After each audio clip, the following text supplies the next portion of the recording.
imbaraga z'amasengesho zifungura buri muryango wose ku buzima bwawe. Reba uwo muntu mu maso umubwire ngo amasengesho ni ikinyabiziga ntakumirwa. Amasengesho nizo mbaraga zonyine zijya zikora iyo amafaranga ananiwe. Amasengesho uzabura ikintu ariko ntukabura amasengesho. Hari ibintu bitatu nshaka ko umenya uyu munsi. Icyambere, umenye ko nugendana na Yesu utazigera useba. Bantu benshi muragendana baguhararuka bakakuvuga bakanagusebya, ariko Yesu abana nawe, umugabo ahari adahari, fiyansa ahari adahari, akazi gahari kadahari, Yesu niwe utajya uguhararuka, naho abandi bose baragenda bakaguhararuka. Ariko Yesu wambwiriye ngo wiconnecting na Yesu.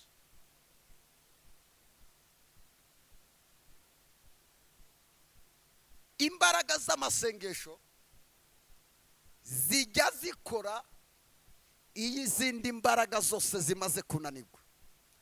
Amasengesho akora ibyo amafaranga adashobora, akora ibyananiye abadogiteri. Kwa muganga barakubwiye ngo ntabwo bizashoboka, turabona tugusezereye ari ugupfa. Amasengesho ajya amanuka agakora. Amasengesho yinjira muri ambasade, barakwimye visa. Amasengesho wagendana nayo ambasade bagafungura nta bintu byinshi uvuze. Amasengesho agera ku mugabo wakunaniye, waragiye mu bapfumu ugashaka imiti zahehe n'izahe ugasasira umugabo. Twasenga kubera amasengesho, umugabo agatangira kukubwira ati ngewe icyo niyemeje nukuzabana nawe tukabana neza. Burya nta kindi gikoze ni kubera iki? Masengesho niyo wakwambara mini amaguru yose ukayashyira hanze ukayasiga mu korogo agahinduka inzobe, umugabo amasengesho atamufasha arayareba akabona rutwa nayimbwa. Amasengesho niyo wareba umugabo utahari nuko nambara ibirebire ukambara igeze ahangaha, arataha nimugoroba ukabona ntabwo areba amaguru yawe. Ni ukubera iki? Satani bayamufasha.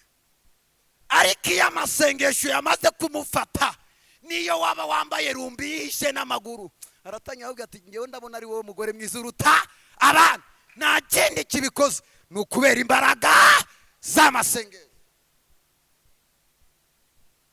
Barizo umuntu muri kwe ngo ukeneye amasengesho cyangwa ntayo?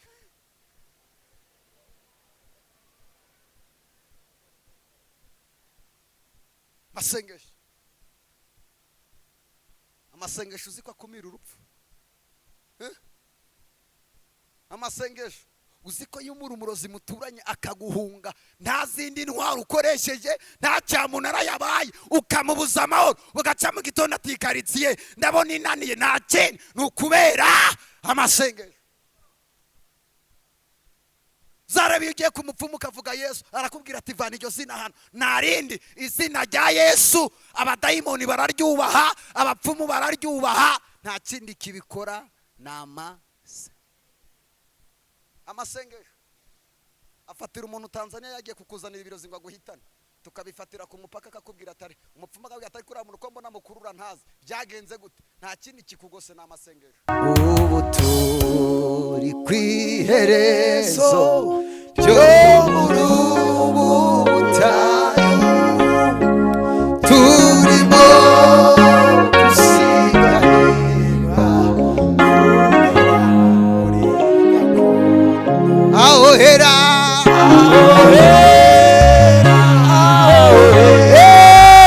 bifuza kuzagera aririmbana nawe.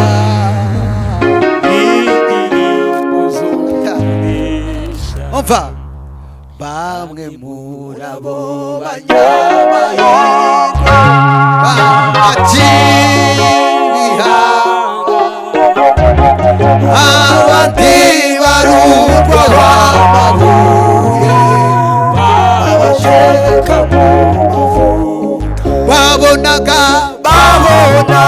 ijuru riri ndetse gutabarwa kwabo kwari kubasatiriye cyane umukiza wabo babonaga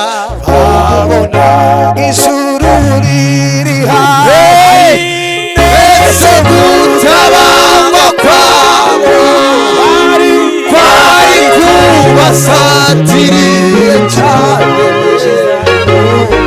usubire babonaga ijuru riri hafi ndetse gutabarwa kwabo kwari kubasatiriye cyane tuzamura icyubahiro cy'Imana zamura ibiganza byawe ndashaka uyu munsi kubinjiza mu kirere cy'ubwami babonaga ijuru riri hafi ndetse gutabarwa kwabo kwari kubasatiriye cyane babonaga ijuru riri hafi ndetse gutabarwa kwabo bari kubasatiriye bari kubasatiriye cyane umukiza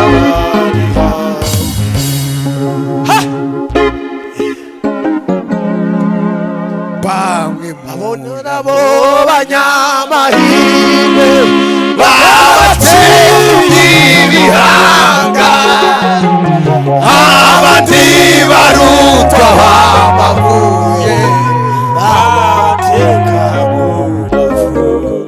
bamwe yo bamwe muri abo banyamahirwe babaciye ibihanga abandi barubahwa amabuye babateka mu mavuta babonaga ijuru riri hafi ndetse gutabarwa kwabo kwari kubasatiriye cyane umukiza tuzamurira Imana icyubahiro bwira uwo muntu muri kumwe ngo gutabarwa kw'Imana kurakwega Haleluya. babonaga iheru rifunga kwari kubasatiriye saba protokole baze gukura kugaruka umukiza bwira uwo muntu muri kumwe ngo aya ni amasengesho yo kwigwanaho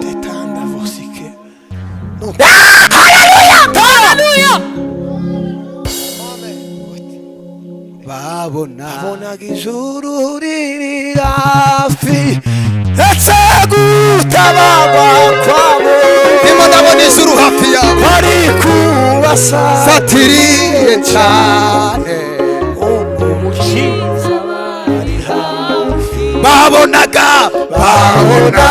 ijuru riri hafi ndetse gutabarwa kwabo bari kubasatiriye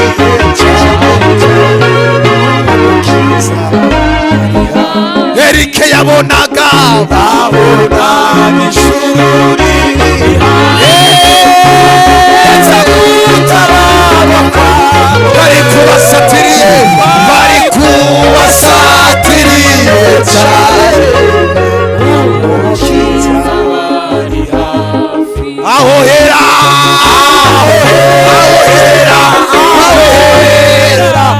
nifuza kuzagerayo karirimbana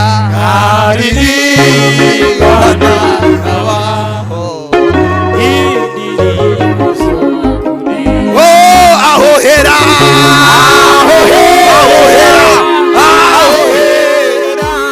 nifuza kuzagerayo karirimbana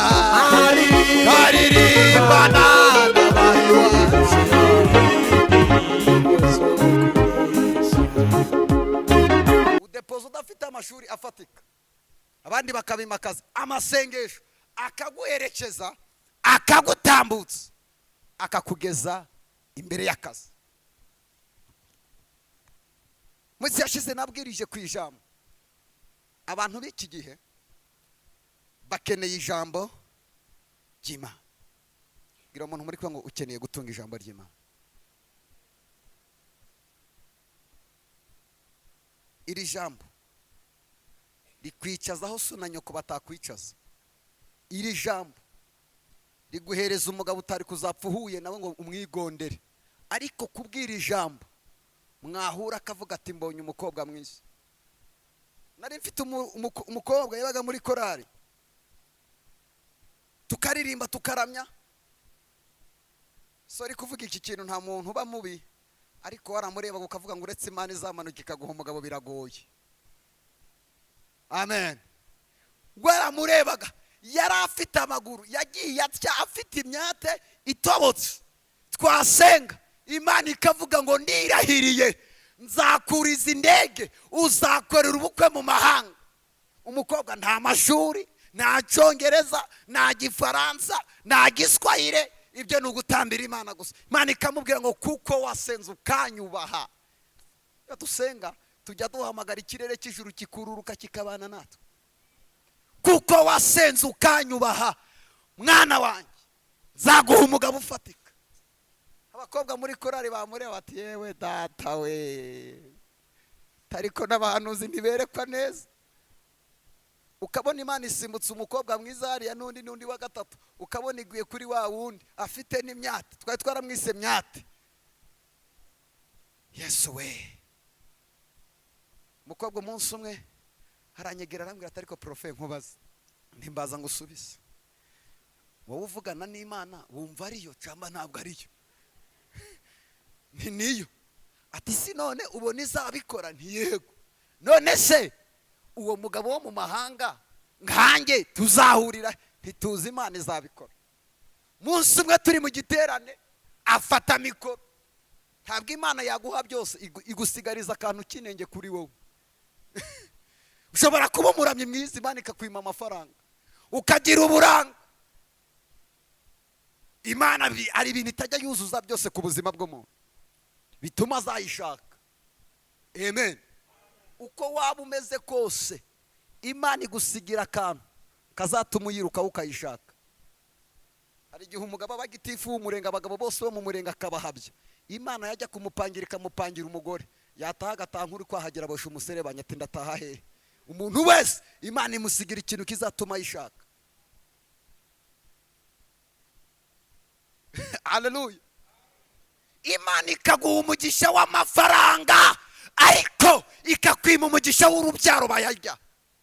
Kavuga tuzanshaka kubera kubura urubyaro, ko byagenda kose uzankenera. Bwira uwo muntu muri kumwe ngo ibyo wakwitwaza byose uzakenera Imana. Uko wakwigenza kose uzakenera Imana. Nta ruhande na rumwe rutazatuma ushakamo Imana.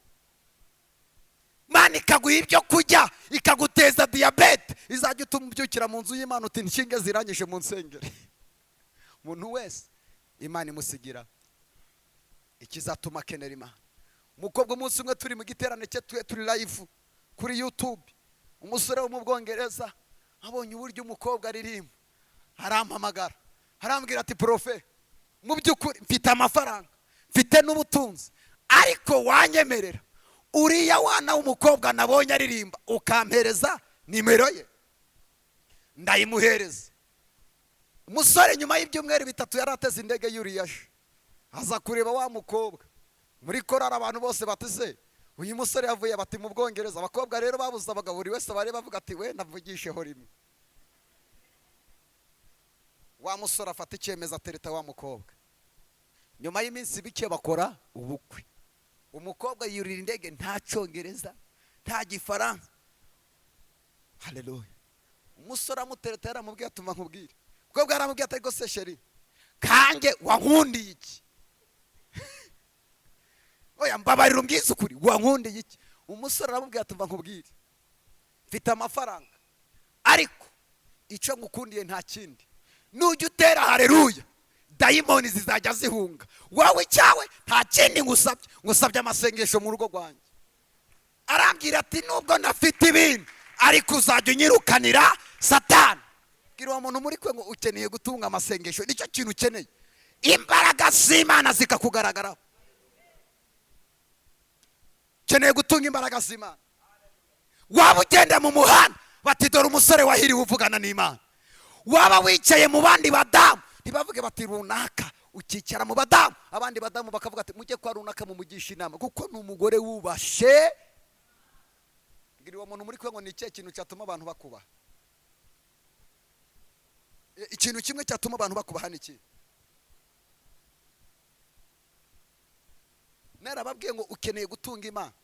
Nta mafaranga, nta mashuri, nta buranga, nta imodoka, nta moto, nta gare, unanirwe no gutunga umwuka wera. Bwira umuntu muri kwe ngo niba urashaka amavuta ibindi bizaza. Dukeneye gutunga amavuta. Uzi guturana n'umukire ariko ugakena. Muri 2018 naturanye n'umukire, kabona abantu baza mu rugo, yaransuzuguraga. Munsi umwe umugabo mugenzi arambwira ati ariko karakanura kareba ati kariya gafite amavuta kakubwira ibyahe uzakegera. Umugabo aje ndamusoma kuva mu bwana bwe akivuga kugera ahageze. Arambwira tuva nkubwira inzu yishuraga n'inyishura 80,000 ati jya mu nzu y'igitanu uzajya nyishura amezi 6. Byakozwe n'amashuri cyangwa n'amavuta? Bwira umuntu muri kwe ngo udatunga amavuta uzaseba.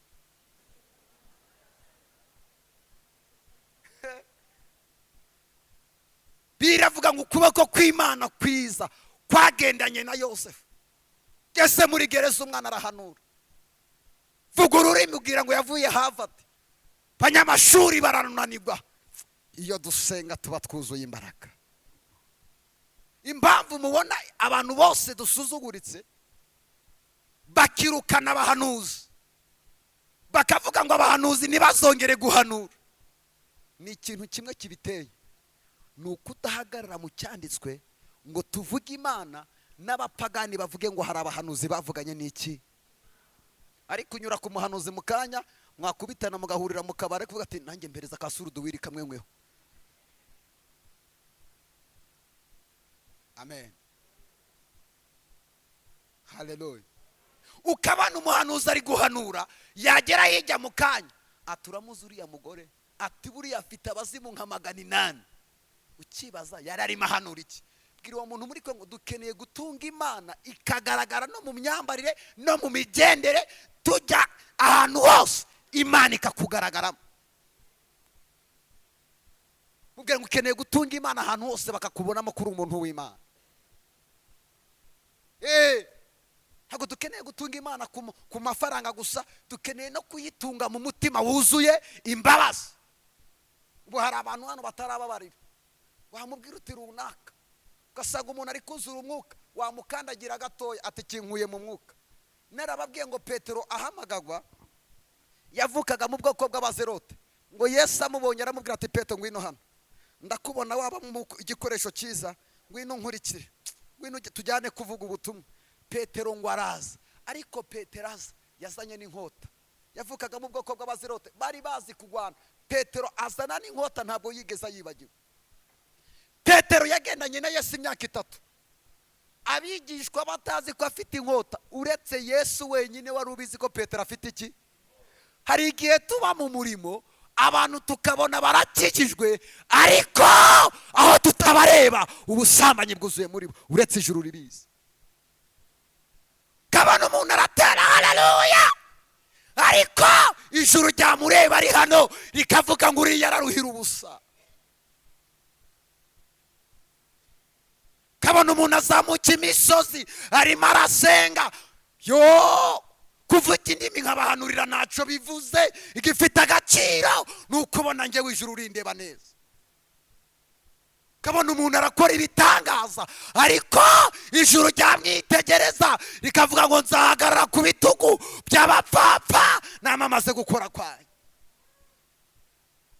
Petero agenda n'inkota imyaka 3, abigishwa batabizi, ariko Yesu abizi.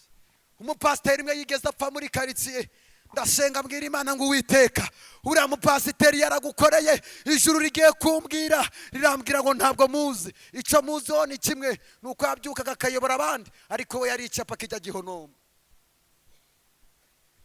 nta gitangaza kuzabona abantu buzuraga umwuka utababonye mu bwami bw'Imana. Abantu benshi dukeneye ubutunzi, ariko Yesu ntawe dushaka.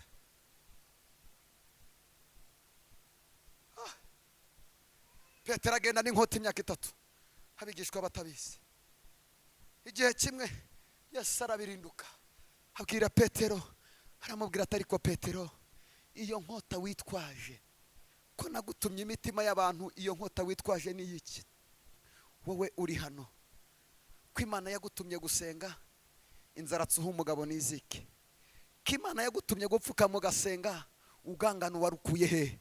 Ko Imana yagutumye gushaka mu maso h'Imana, inzoga ziri muri depi wawe wazikuye he? Uri umukristo cyangwa uri umupagani? Barizo umuntu muri kumwe ngo Imana yaguhamagaye, inkota wayijyanye hehe? Heriya marata yazo gide mariorga. Ko Imana yaguhamagaye, iyo nkota abantu batareba, Yesu yireba, iyo nkota wayizanye hehe? Vugana n'umutima wawe, iyo nkota wayivanye, ubwo busambanyi wabuzanye, ubwo gwangano waruzanye he? Yesu aramubwira ngo Petero we, iyo nkota yisubizeyo, urugamba tugwana ntabwo ari ugumubiri.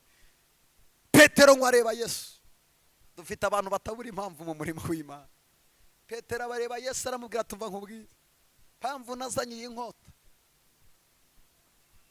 aba bantu ubwiriza ukabakiriza ibimuga n'abapfuye, ukabazurira impumyi, ndabazi hari umunsi tuzagera agakiza bakakajugunya hasi.